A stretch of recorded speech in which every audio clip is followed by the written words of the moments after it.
ఎప్పుడు రొటీన్గా కాకుండా ఈ విధంగా ఎగ్ ఆమ్లెట్ కర్రీ తయారు చేసుకోండి. చాలా టేస్టీగా ఉంటుంది. మీరు కూడా ఒకసారి ట్రై చేయండి. ఈ విధంగా సూపర్గా ఉంటుందండి. ఇప్పుడు ఎగ్ ఆమ్లెట్ కర్రీ కావాల్సిన పదార్థాలు: సన్నగా తరిగి పెట్టుకున్న ఆనియన్స్ 2, ఎగ్స్ ఒక 5,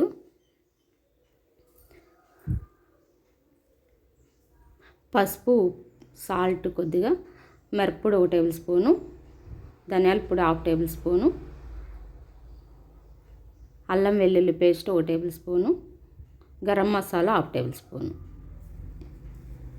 ఇప్పుడు స్టవ్ పైన పెనం పెట్టుకొని 2 టేబుల్ స్పూన్ల ఆయిల్ వేసుకోండి.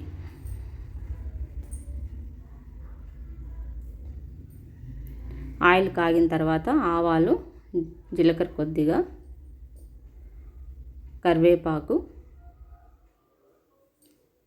తరిగి పెట్టుకున్న ఆనియన్స్ వేసేసుకొని బాగా వేయించేసుకుందాం.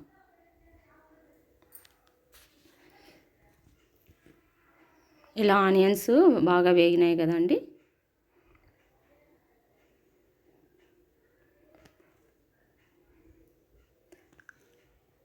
ఇప్పుడు ఇందులోకి సాల్ట్, పసుపు, గరం మసాలా, అల్లం వెల్లుల్లి పేస్టు,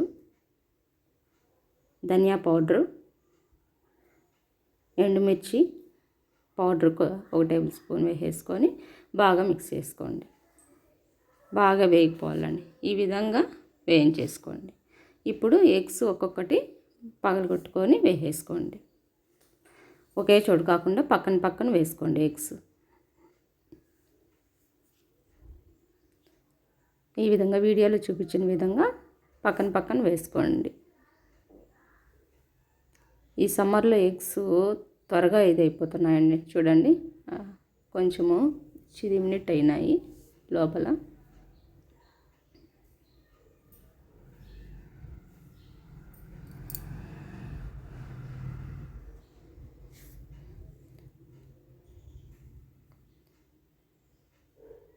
ఈ విధంగా ఎగ్స్ వేసుకున్న తర్వాత చితమకుండా మనము మూత పెట్టేసుకుందాం. 1 మినిట్ తర్వాత మూత తీసి చూద్దాం. ఇది గంటెతో ఇట్లా కట్ చేసుకుందామండి.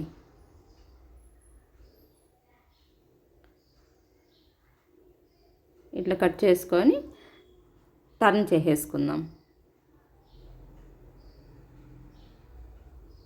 నిదానంగా టర్న్ చేసుకోండి.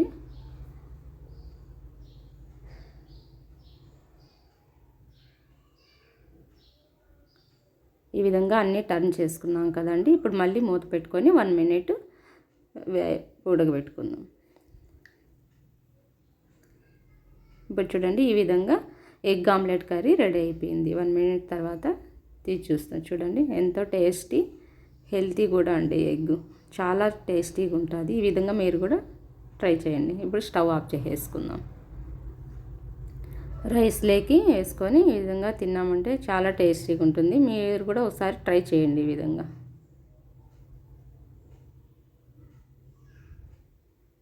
వేడిగా ఉంది అన్నం అండి. సూపర్గా ఉందండి. చాలా టేస్టీగా ఉంది.